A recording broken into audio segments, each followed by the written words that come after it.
So there's lots of lists, as you know, in the Buddhist teachings, right? The Four Noble Truths, the Three Marks of Existence. It's one of my favorite teachings. The Eightfold Path, the Five Hindrances. Uh, there's lists. So we're on the list now of the 10 refinements. I love that. The paramis. And we're on the parami of energy, or Viriya.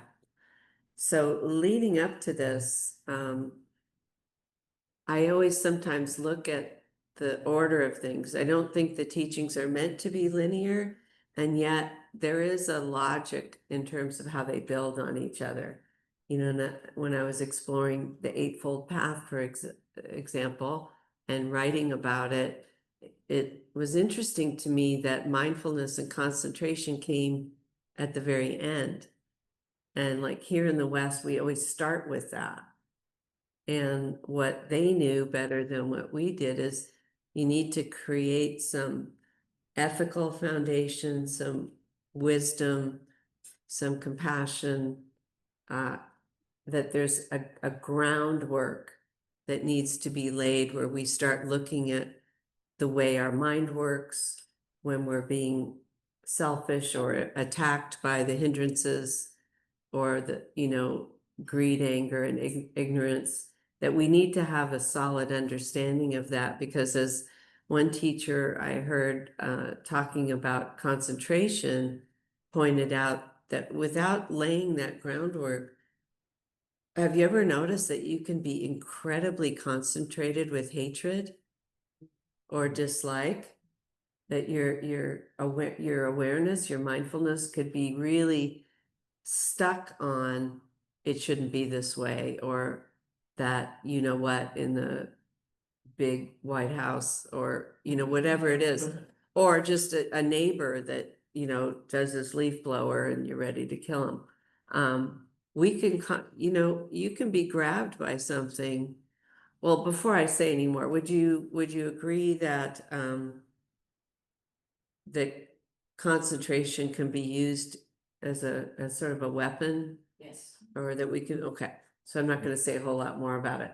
And that's why, as I examined it, I thought, oh, this is why we lay all these other practices, and we really have it backward in the West, which is why I think people have so much trouble learning to meditate, is because they're starting without a settled, wise, clear mind, or unexamined mind, at least to have an examined mind.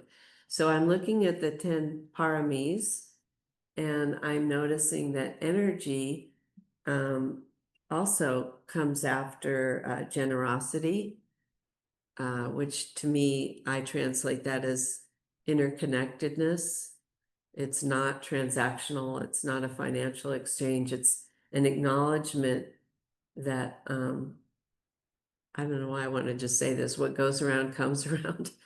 That we're giving in a much bigger way. We're giving, like when we give Donna here, it's not just like, oh, I liked the teacher, I'm glad people showed up, I'm going to put in $10 because that's the value I place on it. It's more like, what will keep this organization going for the future? Like I may not be here next week, but I'd like to know that this place is here to help people alleviate suffering. And I'd like it to be here in 2 weeks when I can come back. So we're also giving just to sustain and nurture this whole beautiful sangha, this beautiful organization that offers so many opportunities to practice and to learn. I very impressed with how well things are being done here. And that comes from all the people, when I was here, starting 14 years ago, those donations are helping us now. So we can, see generosity as that interconnectedness. The next one was virtue, which can be seen like in puritanical minds, that might be kind of like, a virtuous woman is, one who never has sex and doesn't think impure thoughts, or virtue in this context has a lot more to do with ethics. And that's, like, what are virtuous actions? What are virtuous thoughts?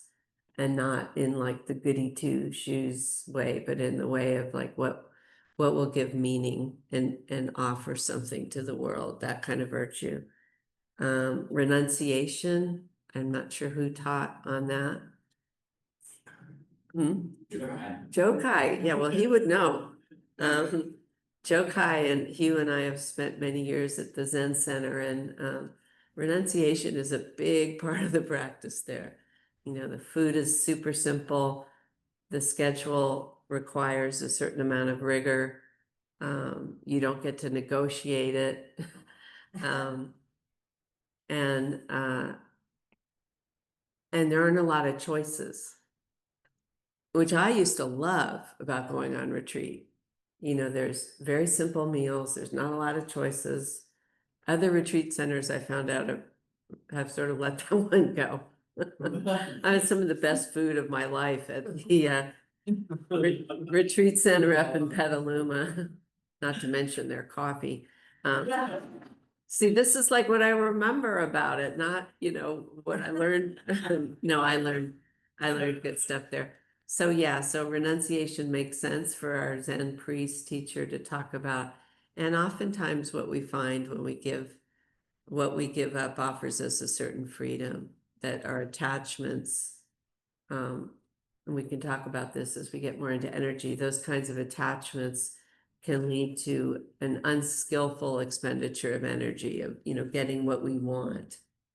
You know, like, could I make it into town and back to get, a cappuccino, or, and then you're like rushing and worrying the whole time, and like, where's the pleasure in that really ultimately? This is purely hypothetical, yeah. No, I never did that at Yokoji, but I did do it somewhere. So renunciation, and then wisdom. So we want to bring some wisdom, and that wisdom applies to Viriya, or energy, in helping us answer some really important questions that have already been talked about here today, which is, how do I decide how I'm going to expend my energy and where I'm going to expend it, and what quality of energy? So this is very important, to have cultivated the wise mind to help us make some of those really important discernments. Because not to say that I don't believe in reincarnation, or that I do, but for just purposes of this talk, I'll say we have this one life. How do we want to use our energy? And as we get older, these kinds of thoughts and decisions, I've noticed, become more and more important. At 68, I do feel, that the limit, that there's an end to this thing, more than I have. So those are just some of the things we want. I'm just reminding you of what was taught before, so we can build on that as it applies to energy. And it says turn page. Oh,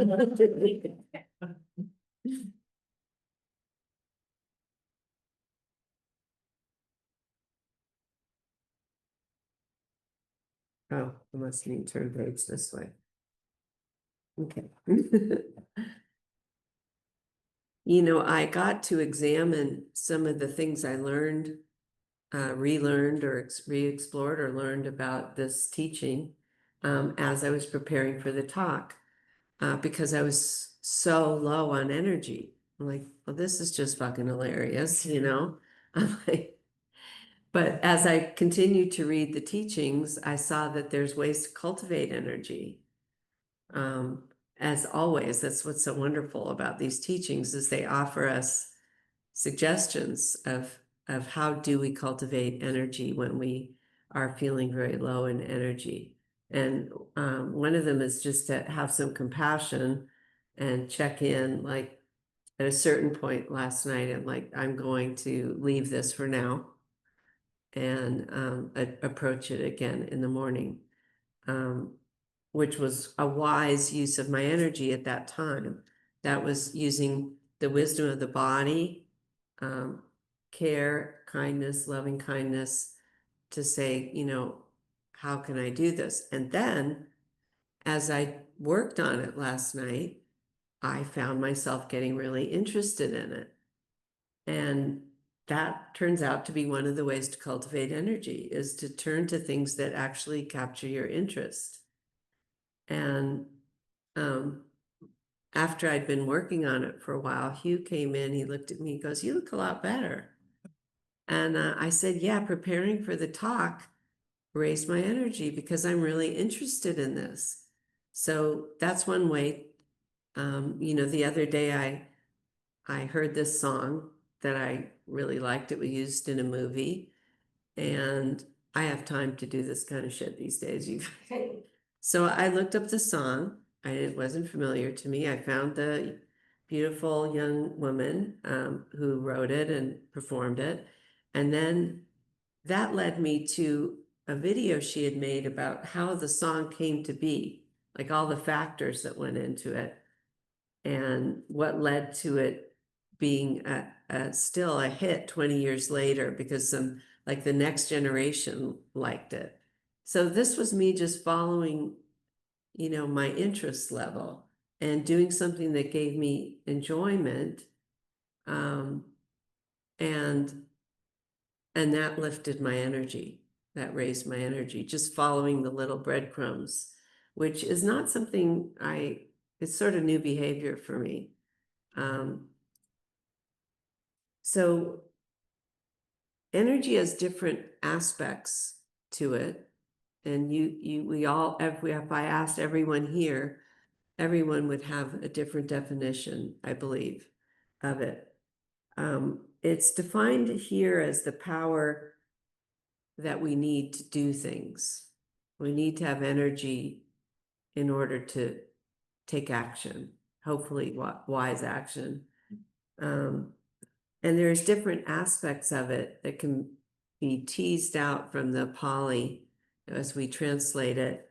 And some of the other words that are used are effort, strength, courage, vigor, perseverance, persistence, which are closely related, I think.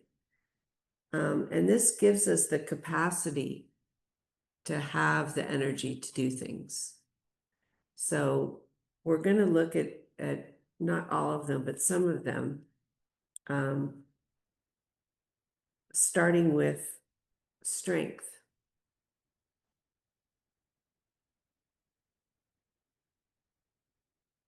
I'm just feeling into this for a minute.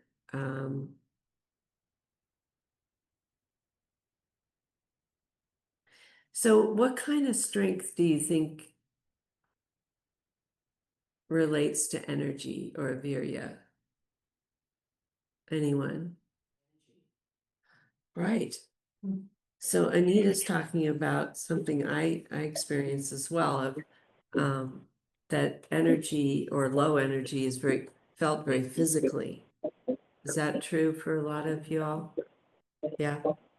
And there's physical things that require some strength, like taking a walk or taking a cold shower or just a cold cloth on the back of your neck. So, or maybe doing a few, if you're into yoga or qigong, you might know just a few postures. Like for me, I've sort of promised myself, I'm somewhat physically limited right now, that I'll do 3 half sun salutations. And I can do them in the kitchen while something's in the microwave or the kettle's boiling. I could do them anytime. But I'm just going to do 3 sun salutations. So yeah, thank you for bringing in that. And And Scott is saying it takes a certain mental strength to hang in there, to persevere. It takes mental strength. Yeah. It takes major mental strength to get into a cold shower. Yeah, please. Yes. Beautiful. A really strong desire to accomplish something that's important to you. And that kind of brings us to another aspect of this. So, yeah, because this comes back to wisdom, this comes back to virtue, this comes back to honesty, because our energy can lead to action.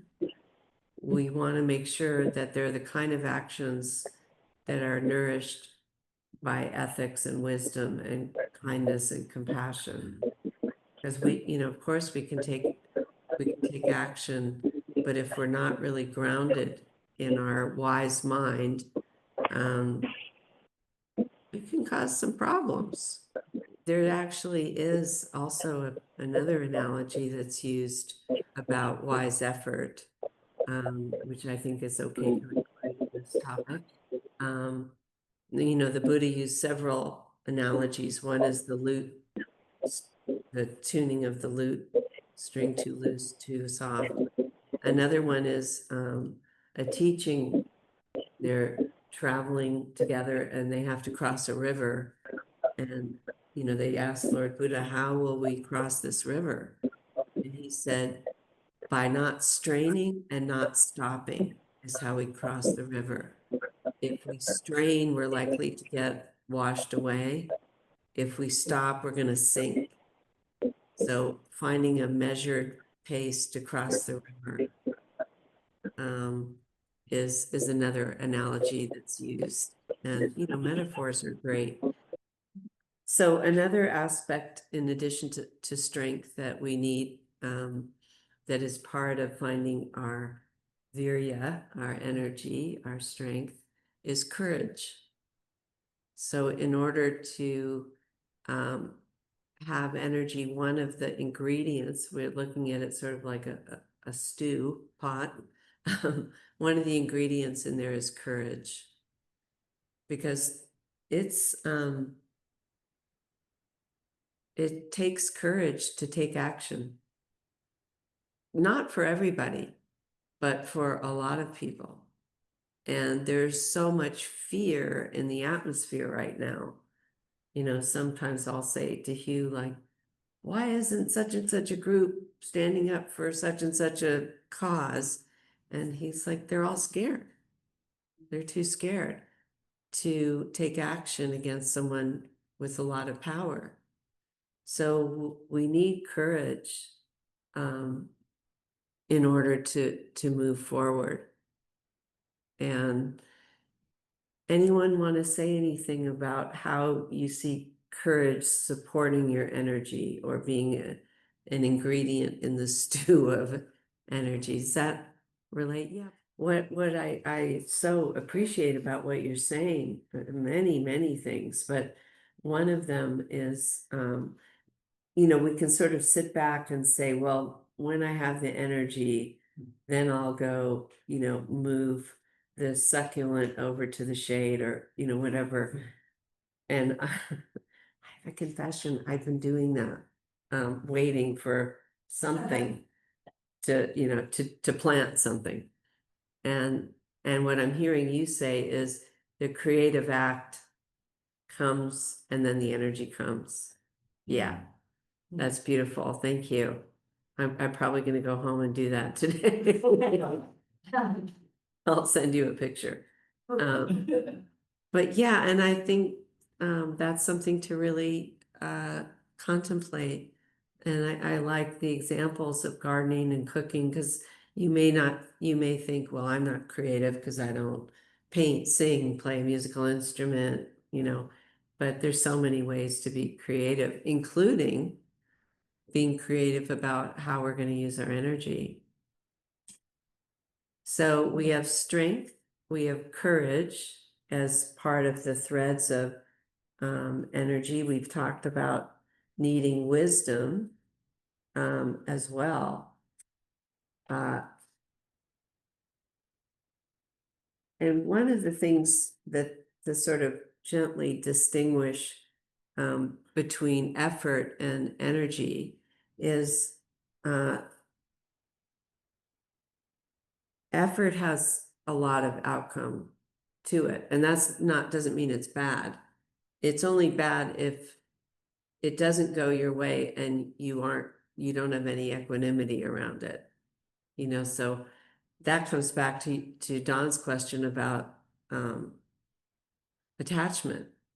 So, if we're so attached to the outcome that when it doesn't happen, we suffer. So there's a really good reason to check out how intense our attachment is, because it will help us have less suffering on the other side. So for those of you who couldn't hear, Richard saying his mother used to say, "God give me strength," which is like a Jewish prayer. But as soon as I heard him say that, like, that's actually a good thing to pray for.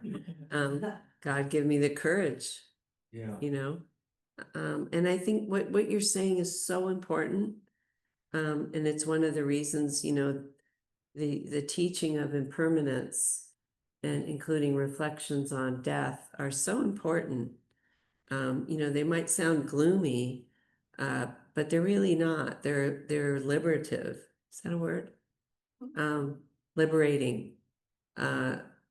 When we realize if it's something, difficult, like low energy, or maybe sometimes we're just so sad, that sadness is not a very energizing emotion. Anger, on the other hand, can be very energizing.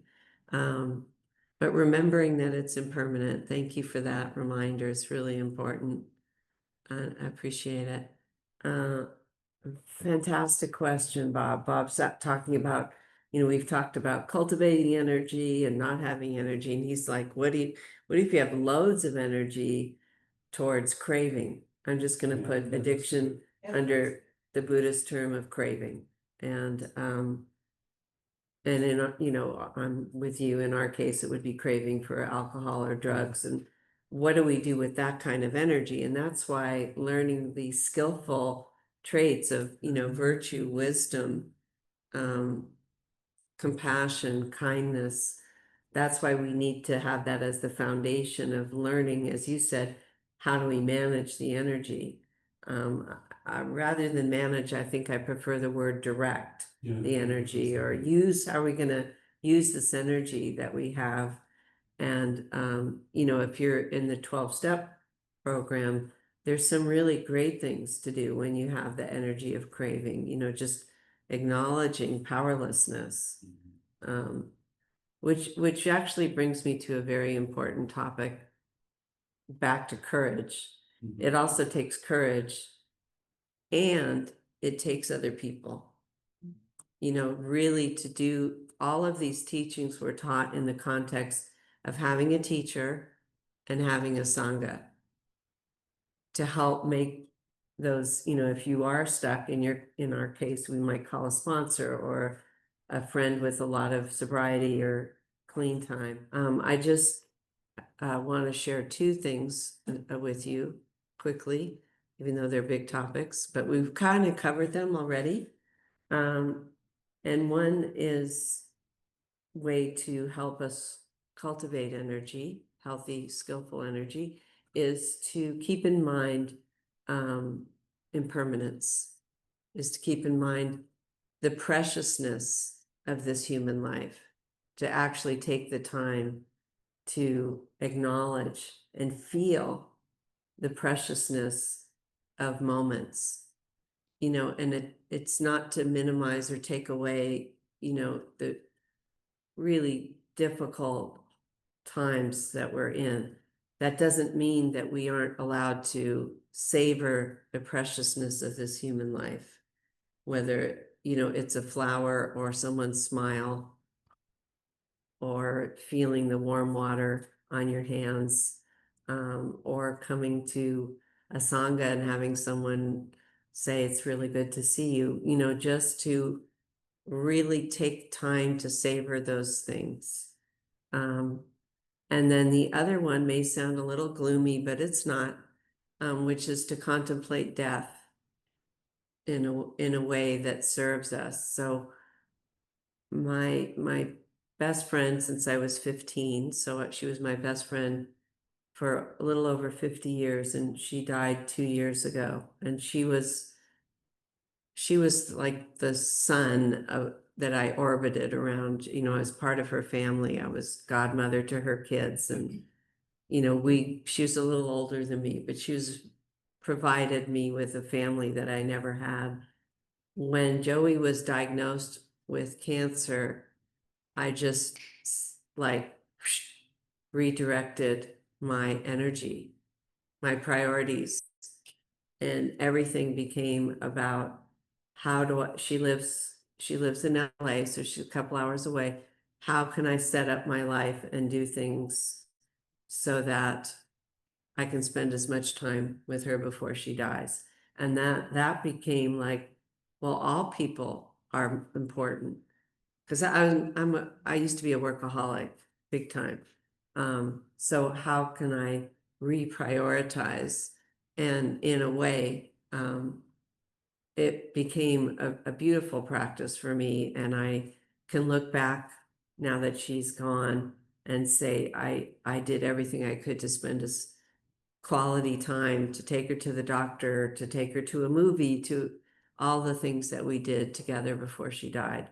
And so that's where, just in my personal life, I saw how contemplating the reality of death, um, and as her cancer metastasized more and more, it would, drop me into like, what's really important now. And like one thing I did when it metastasized to her liver is I said a little prayer, a big prayer, and told God that I was going to need a dog to get through the next part of her journey. And within 3 days, at a flyer at the post office, we adopted our beautiful Luna, who has in fact been a very healing force in my life.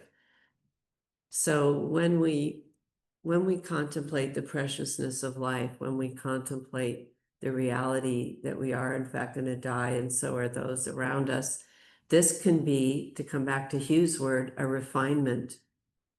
This can be a very beautiful way. I guess there's another event happening in here. Could be.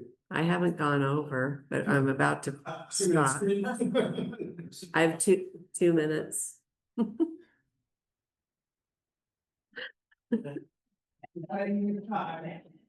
I'm sorry, but I used to teach you guys, some of you know, I teach this 8-week class, mindfulness-based stress reduction, a senior teacher. I hope to teach it for ICD sometime soon.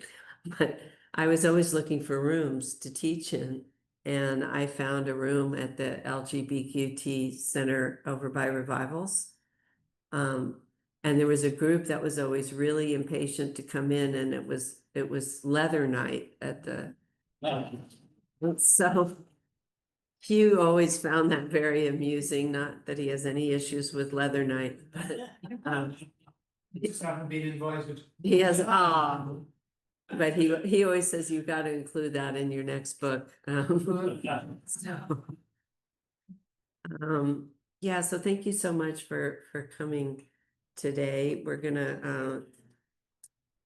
gonna close with our dedication of merit, and I'm just getting ready to share screen with our Zoom people. Susan, can you see the dedication of merit? Yes, okay, thank you.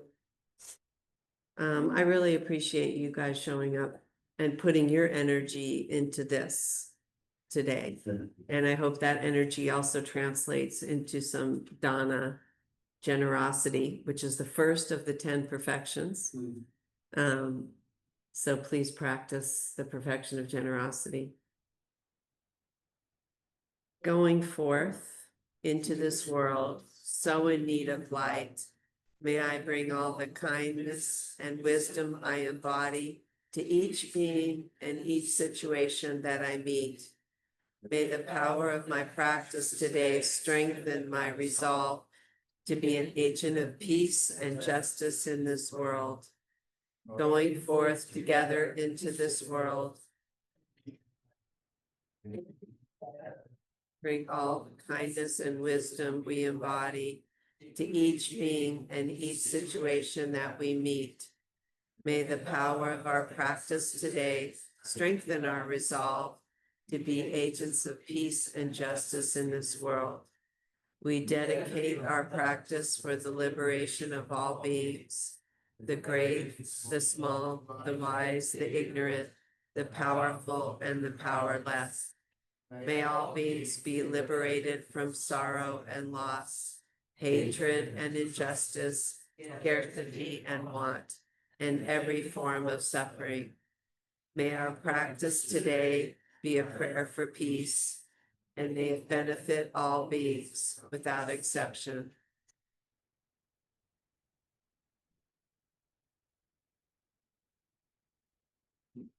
All right, let's go use our energy wisely.